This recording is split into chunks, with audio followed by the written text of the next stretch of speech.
Look around you. The room you are sitting in, the screen you are watching, the sound of my voice. It all feels real. But what if it is not?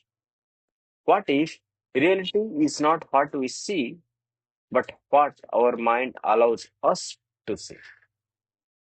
Is reality something that exists independently of us, or is it created inside our consciousness? Is reality objective, the same for everyone, or subjective, different for every observer?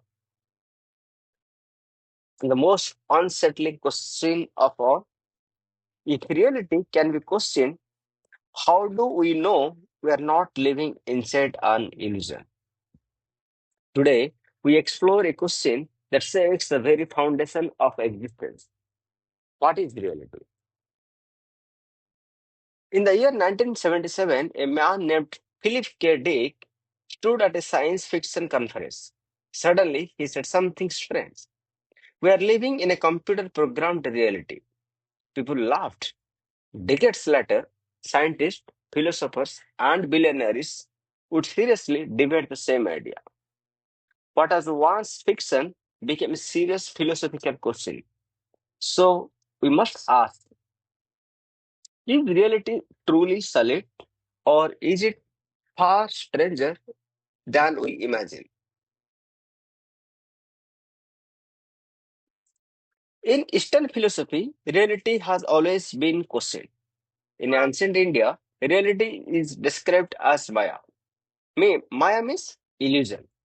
Not that the world does not exist, but that it is not what it appears to be. The Upanishads say what you see is not the ultimate reality. The real lies beyond the sense. Advaita Vedanta goes further. It says there is only one reality, Brahman. Everything else is appearance. The sense you think you are, the world you think you live in, are waves on a single ocean. Buddhism agrees, but without a creator. It teaches that reality is impermanent. Nothing stays, nothing is fixed. Clinging to appearances causes suffering. In the East, reality is not grasped, it is observed and slowly let go. In the West, reality was approached differently. Plato imagined a cave. Prisoners watched shadows on a wall and believed those shadows were real. But the real world, he said, exists outside the cave. Centuries later, Descartes asked a terrifying question. What if an evil force is deceiving me about everything? He doubted the world. He doubted his body. Only one thing remained. I think, therefore I am. Immanuel Kant later argued we never see reality itself. We only see reality as our mind structures it. Space, time, causation. These are not properties of the universe. They are filters of the mind. In Western thought, reality is not denied. It is interrogated.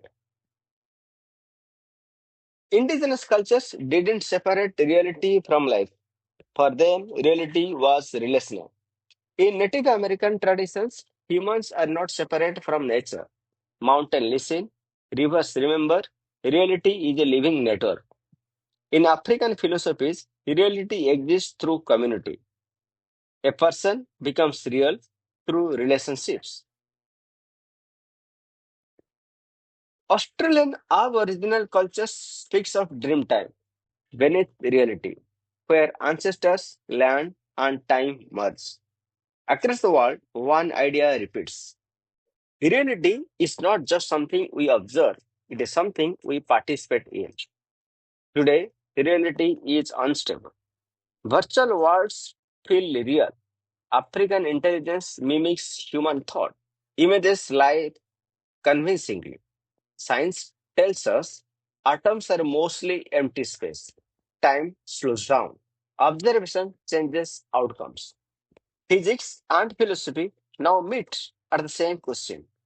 Is reality fundamental, or is information the true ways of existence?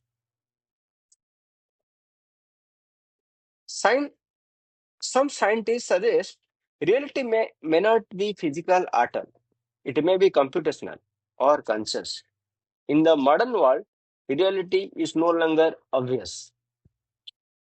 Maybe it's not something solid, maybe it is something fragile, shaped by perception, filtered by mind, touched by belief. Perhaps the deepest truth is this: reality is not just what exists, it is what we are aware of. So, the real question may not be what is reality, but how awake are we within it?